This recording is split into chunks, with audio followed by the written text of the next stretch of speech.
Growth Masterclass. Ok. Premier point, c'est pourquoi finalement utiliser Twitter? Rapidement, cet intérêt de Twitter, surtout par rapport aux autres réseaux sociaux. Petit 1, c'est gratuit. Pas besoin d'avancer de l'argent. C'est cool. Petit 2, c'est rapide. Ce que je veux dire par rapide, c'est que ça prend pas beaucoup de temps de démarrer sur Twitter. Ça prend pas beaucoup de temps de créer un compte. Ça prend pas beaucoup de temps de créer du contenu. Vous voyez, TikTok, il faut des vidéos. YouTube, il faut des vidéos. Dans d'autres cas, il faut payer. Bon, du coup, c'est le premier point, c'est gratuit. Donc, deuxième point, c'est rapide. Troisième point, c'est très facile de connecter avec des gens, donc de tisser du lien, et y compris de connecter avec des pros ou avec des gens, entre guillemets, célèbres, etc. Machin. Je vous montrerai, par exemple, comment sur un de nos comptes, en 4 jours, on a réussi à être suivi par Gary Vee, qui, sur la crypto, est quand même un des grands noms et un des gros influenceurs. Petit 4, c'est la qualité du lead. Moi, ce que j'observe, c'est que les leads qui viennent de Twitter savent pourquoi ils sont là.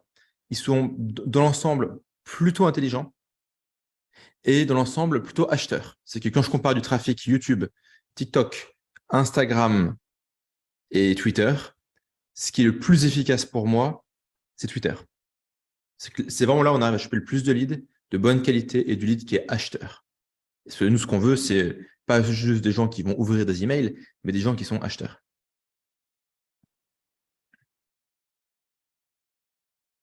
Okay. Petit 5, sur Twitter, il y a un effet de réseau. C'est qu'en gros, si vous êtes suivi par plein de gens, on va vous suggérer votre compte à d'autres gens. S'il y a des gens qui vous suivent, qui s'intéressent à vos tweets, ça va montrer votre tweet à leurs followers, à eux, même si eux ne vous suivent pas. En gros, il y a un effet d'entraînement, un effet de réseau qui est très intéressant. Ce qui est peut-être plus compliqué, genre sur d'autres plateformes. Encore une fois, ça se fait très rapidement. Petit 6, il y a un droit à l'erreur. Un truc qui est cool avec Twitter, c'est que vous écrivez de la merde, vous dites une bêtise, au pire, vous supprimez, d'accord? Vous pouvez supprimer bien plus tard. Alors, dans certains cas, pour les comptes célèbres, il y a des gens qui vont faire des captures d'écran de tout, et du coup, ils vont pouvoir ressortir 3 ans plus tard. Mais si, regarde, tu avais tweeté quelque chose de pas bien. Bon, ça, c'est pour les gens qui sont vaguement célèbres. Je veux dire, au pire, ça amuse 3 cons sur Internet, mais ça s'arrête là. Aussi longtemps que vous ne faites pas de trucs, je dirais, profondément amoral, stupide, illégal, etc. Mais a priori, il n'y a aucune raison. Donc, le 6, c'est qu'il y a un droit à l'erreur. Droit à l'erreur, il est important parce que pour démarrer, souvent, on se dit, ouais, attends, démarrer, faire des choses, etc. Qu'est-ce que vont penser les gens? Est-ce qu'ils vont m'entrer dans la gueule? Et si je me trompe, et si je dis une bêtise, etc. Et ce qui est bien avec Twitter, c'est que du coup, il n'y a pas d'excuses. Il n'y a pas de, ouais, je peux pas, je sais pas, j'ai un doute, il faut que je réfléchisse, je sais pas qu'est-ce que je peux faire comme tweet, je vais quand même réfléchir longtemps ce que je peux tweeter, etc. Non. Parce qu'il y a un droit à l'erreur et que vous pouvez juste supprimer votre contenu, qui est très facile à faire, très rapide à faire et gratuit à faire, eh bien, vous êtes bien. 7, sur Twitter, il y a la possibilité d'être anonyme. En fait, quand vous êtes sur YouTube, on attend quand même de vous que vous montriez votre gueule. Il y a quand même ce truc-là sur YouTube, on veut voir votre gueule. Sur Instagram, on veut voir votre gueule.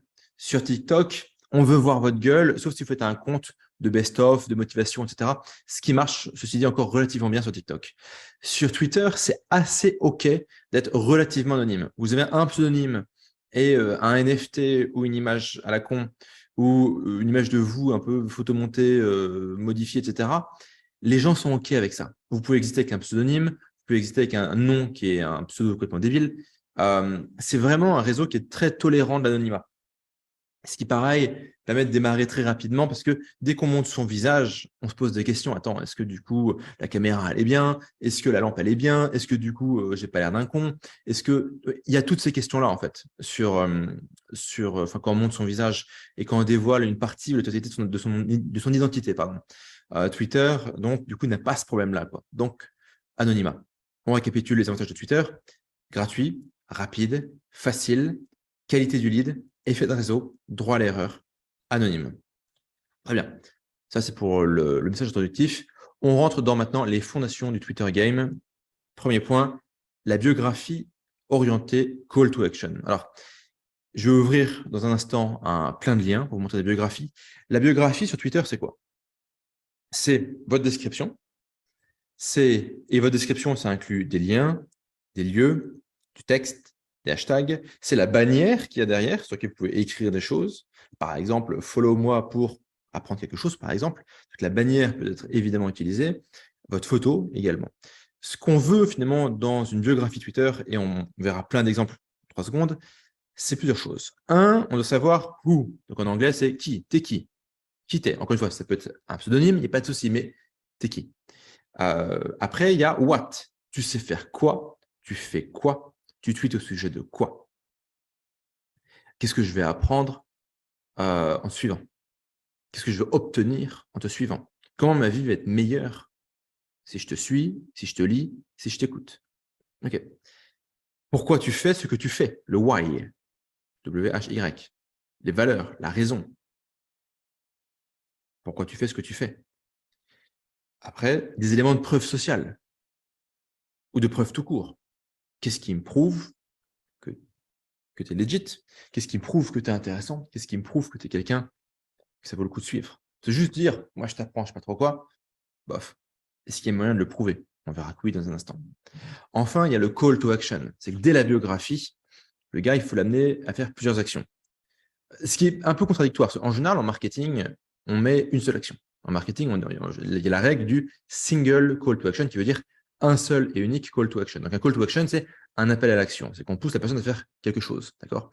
Et en général, il y a un seul call to action. On ne dit pas, vas-y, like, clique pas sur mon lien. Non. En général, c'est juste like ou clique sur le lien. Très bien. Dans la biographie Twitter, on peut voir plusieurs call to action. Il y a un call to action qui va être finalement suis-moi. Et après, il y a un call to action qui va être clique sur mon lien, parce qu'en cliquant sur mon lien, il y aura quelque chose pour toi. D'accord? Maintenant que j'ai dit ça, je vais aller ouvrir une dizaine de comptes et on va regarder ça ensemble. Alors, ça sera principalement des comptes en anglais, parce que les Américains ou les profils internationaux font ça comme souvent mieux que les Français. Mais c'est comme ça. Non, il y a quand même un compte. Non, il y a un compte d'une Française. Il y a un compte d'une Française.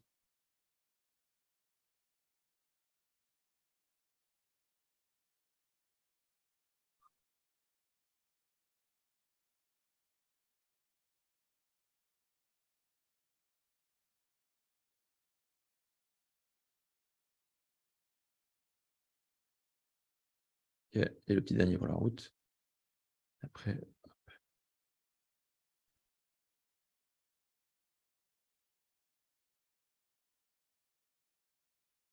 all right, tout le monde est sur mon écran.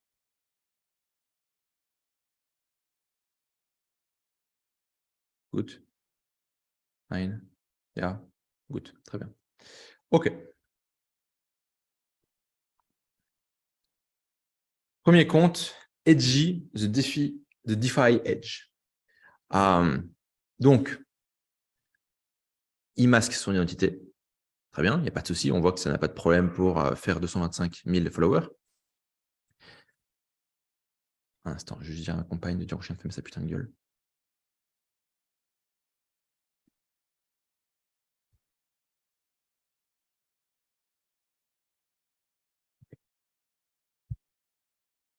Donc, premier compte, The DeFi Edge. Donc, une personne qui masque son identité. Encore une fois, il n'y a pas de problème. Qu'est-ce qu'on fait là? Alors, je vais zoomer. I will help you to become a better DeFi investor through system thinking. Follow me for the latest DeFi strategies, frameworks and trends. Donc, je vais vous apprendre à être un meilleur investisseur dans la finance centralisée à travers system thinking, donc le fait de penser en système. Alors, c'est vrai que ça sonne mieux en anglais qu'en français. Suivez-moi pour découvrir les toutes dernières stratégies, les frameworks, c'est-à-dire les modèles et les tendances dans la DeFi. OK? Là, on a de la preuve. La preuve, hein, c'est qu'en fait, dans le lieu, il met de la preuve. On verra que c'est super classique. Join, donc rejoint 26 000 subscribers sur sa newsletter. Hop, il envoie sa newsletter. Donc, c'est qui? C'est lui. Ce qui est même intéressant, c'est que finalement, il a son prénom et il va rajouter finalement sa proposition de valeur, donc avoir un edge dans la DeFi, dans son titre. Après, je vais t'apprendre ça. Donc, en gros, tu vas bénéficier de ça. Il y a un premier call to action qui est « Suis-moi sur Twitter pour découvrir des choses ». Il y a un second call to action avec des preuves sociales pour aller sur sa newsletter. Je clique, on arrive sur sa newsletter. OK. Compte numéro 2. Lui, alors on notera d'ailleurs que le compte numéro 1 n'exploite pas du tout sa bannière. Sa bannière n'est pas du tout exploitée et il fait chaud de l'anonymat. Le compte numéro 2, c'est Sayed Huck. Donc, rejoignez 30 000 créateurs and go from this to this pour aller de ça à ça. Un petit call to action visuel ici pour dire hey, suis-moi. Donc, on utilise un peu, genre, en gros, la proposition de valeur, si tu vas passer de ça à ça, donc quelque part ta vie, elle va être meilleure. Voilà. Il montre son visage, il sourit, il présente bien, il a l'air sympathique. OK. Il met un petit emoji, mais on s'en fout. I help you learn personal branding, content creation, and using AI to build digital leverage, building a 1 million a year, one-person biz on Twitter. Rejoins 2100 créateurs, c'est un newsletter ici. Donc, je t'apprends, je t'enseigne le personal branding, la création de contenu et comment utiliser l'IA pour créer un leverage digital. Très bien.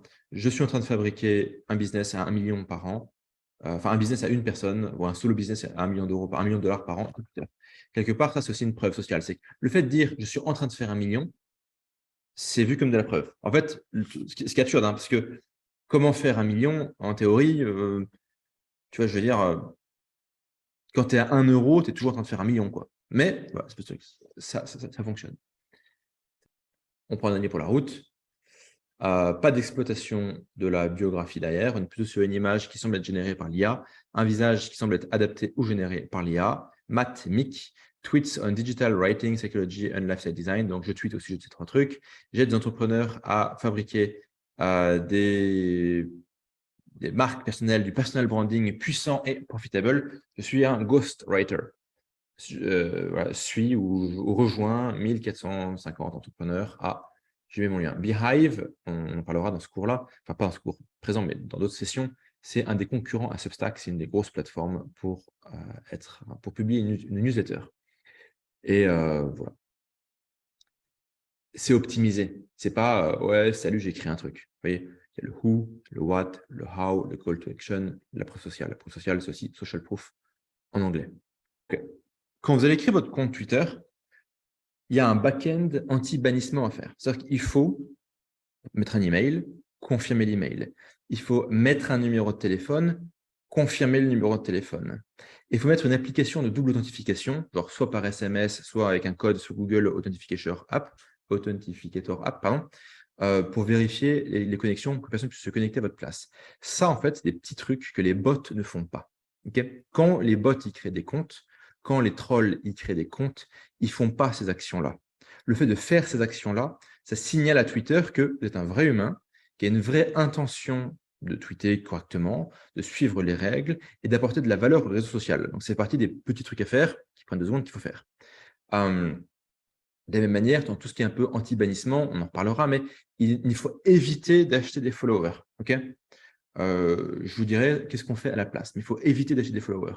Ou si vous voulez, vous pouvez acheter un tout petit peu de followers à la marge, mais il faut que ça vienne accompagner une vraie action, une vraie activité et une vraie croissance organique. D'accord? Donc ça, c'est vraiment ce qu'on appelle le back-end anti-bannissement. C'est des tout petits trucs. C'est les 2 petits trucs que je voulais vous partager pour justement pas que le compte il soit à risque. En fait, nous, avec la stratégie que je vais vous donner, vous allez être extrêmement actif et produire beaucoup. Quand vous êtes très actif et que vous produisez beaucoup, il y a toujours un peu la suspicion de la part de Twitter que vous êtes un bot ou que vous êtes en gros une ferme à troll. D'accord? OK. Donc, la logique du Twitter game. Maintenant, on va partir sur tout un module sur la logique et après, on verra tout un module sur le fond. Okay. Donc, la logique. Le fond de la logique, c'est les 4 C. Du contenu, des copains, de la consistance et de la cohérence. Donc, du contenu, c'est il faut faire des choses. Des copains, c'est qu'en fait, sur Twitter, très rapidement, vous avez des gens qui vont vous suivre, que vous allez suivre, avec qui vous allez peut-être parler directement, qui vont peut-être faire partie de la même communauté que vous, ou des mêmes gestions d'intérêt que vous. Vous les suivez, ils vous suivent, vous les retweetez, ils vous retweetent, vous commentez sous leurs tweets, vous échangez, vous parlez, etc. Ça se fait assez naturellement, en fait. Vous pouvez aller sur mon Twitter, je passe mon temps à parler avec des gens, quoi. Bon. Pas en DM, hein, vraiment en tweet, quoi. Donc, contenu, copains. La consistance, c'est-à-dire qu'il faut qu'il y ait de la matière. Il faut que la consistance, c'est quand tu manges, quand tu mâches quelque chose, il y a de la consistance, quoi. Donc, si c'est pour tweeter du vent, ça n'a pas d'intérêt. Si c'est pour tweeter des trucs, retweeter des giveaways, ça n'a pas d'intérêt. Si c'est juste pour dire des bêtises, ça n'a pas d'intérêt. Si c'est juste pour dire « Ah, je me suis réveillé, j'ai mal au pied », ça n'a pas d'intérêt. Donc, la consistance, la saveur.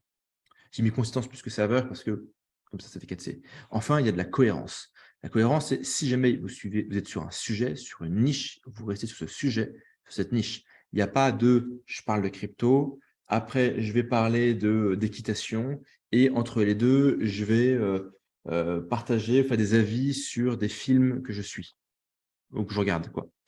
Ah, ça, c'est pas du tout efficace. Okay, c'est que ça marche si vous êtes un tweetos de consommation. Si vous êtes là sur Twitter, c'est votre compte personnel, vous tweetez de la conso, il n'y a pas de souci. Okay. Si vous êtes sur un compte, on va dire, professionnel, un compte en vue de développer une rente digitale, il peut être beaucoup plus stratégique. Donc, il faut une cohérence. Okay. Il y a des gens qui vont vous suivre pour un sujet. Moi, les gens, ils me suivent sur sur mon Twitter anglais, qui est Twitter, qui est tugan.eth, enfin, tiré en bas, eth. Ils me suivent pour de la crypto, pour builder des tools, etc. Okay, en anglais, je ne mélange pas les langues. Et après, j'ai un Twitter français, où je parle de marketing en ligne, principalement de Web 2, un tout petit peu, je veux dire, à la marge autour de ça, des petites questions de productivité, des questions d'organisation, des questions, on va dire, d'argent, c'est des thèmes que les gens aiment bien. Voilà, mais je reste dans mon cœur de sujet et dans une et une seule langue. Okay. Même si vous trouverez des contre-exemples, peut-être une fois ou deux, j'ai retweeté ou répondu à quelque chose en anglais sur mon compte français. OK. Alors, quelques règles dans les 4C. Il faut être très constant dans ses tweets. Donc, ce n'est pas genre, je tweete comme un malade mental pendant 1 jour et demi, je disparais pendant 1 mois, je tweete comme un malade mental, je reviens. C'est qu'il faut avoir un rythme, une constance. Il faut aussi être constant dans ses interactions. Une interaction, c'est quoi? C'est répondre, quelqu'un tweet, vous répondez, ou quelqu'un répond sur votre tweet et vous répondez à la personne qui vous répond. C'est liker, c'est suivre des gens, c'est retweeter ou quote retweet. Quote retweet, c'est vous retweetez, mais vous mettez finalement, mais vous commentez au-dessus. Du coup, il y a votre tweet et il va incorporer le tweet que vous retweetez. Pareil, il faut qu'il y ait une constance. Vous devez le faire un petit peu tous les jours. Très bien. Un point très important, c'est de comprendre que Twitter, ce n'est pas une décharge, c'est un réseau social. Ce que je veux dire par là, c'est que ce n'est pas un endroit où vous pouvez arriver et juste, j'envoie des trucs, j'écris des merdes, j'envoie des liens affiliés, je pousse, je jette des trucs, je déverse ma merde dedans. Non, Twitter, c'est un réseau social. Un réseau social, ça veut dire interaction entre les humains. Vous êtes là pour interagir avec des gens. Vous suivez des gens, ils vous suivent, vous lisez ce qu'ils commentent, vous lisez ce qu'ils écrivent, vous les retweetez, vous répondez, vous interagissez. C'est ça le game, en fait. C'est que si vous arrivez en mode Twitter, je vais venir sur Twitter juste pour déverser des messages en vue de générer du clic vers mon site, ce n'est pas la bonne attitude. Okay, je sais que ça a l'air un peu fastidieux ce que je dis comme ça, c'est en mode « Attends, du coup, il faut que je fasse un petit effort ». Oui, il faut faire un petit effort. Et la bonne nouvelle, c'est qu'une fois que vous avez un compte qui marche, c'est un asset professionnel qui génère du cash flow et que vous pouvez revendre. C'est vrai, un bon compte Twitter, c'est ça. Okay. Le meilleur des hacks, c'est de ne pas forcément chercher du hack et juste de se dire « Ok, c'est qui le mec qui me suit? À qui je parle? Quels sont un peu les codes, les désirs, les sujets intéressants dans la thématique dans laquelle je suis sur Twitter et comment je peux être utile, comment je peux être pertinent, comment je peux être sympa, comment je peux être provocant, provocateur, mais sans être un gros casse-couille. Donc, on va dire un peu astucieux, amusant, peut-être un peu clivant, mais pas être juste là pour faire chier. Même s'il y a un contre-exemple, c'est Alex Baker, qui se débrouille très très bien sur, qui a 800 000 abonnés et qui passe beaucoup de temps à faire chier les gens, mais je dirais les règles ont toujours des contre-exemples. Donc, quand vous créez du contenu, quand vous interagissez, quand vous likez, quand vous followez, quand vous retweetez, il faut toujours avoir en tête l'avatar. L'avatar en marketing, c'est la personne qui est supposée acheter votre produit, lire votre contenu, s'inscrire à votre newsletter, interagir avec vos profils sociaux, vos publicités, vos messages de vente, vos offres. Très bien. Quand vous tweetez, vous pouvez vraiment, même si c'est une dimension professionnelle, vous pouvez intégrer dedans des éléments de la vie de tous les jours. Alors, c'est un peu en contradiction. Je vous dis d'un instant, mais il m'a dit qu'il fallait être cohérent, donc je ne peux pas mélanger les films que je regarde avec mon sujet. Et en fait, on peut rajouter des éléments de sa vie juste pour se rendre vivant et existant. Je montrerai plein d'exemples sur comment faire ça dans un instant.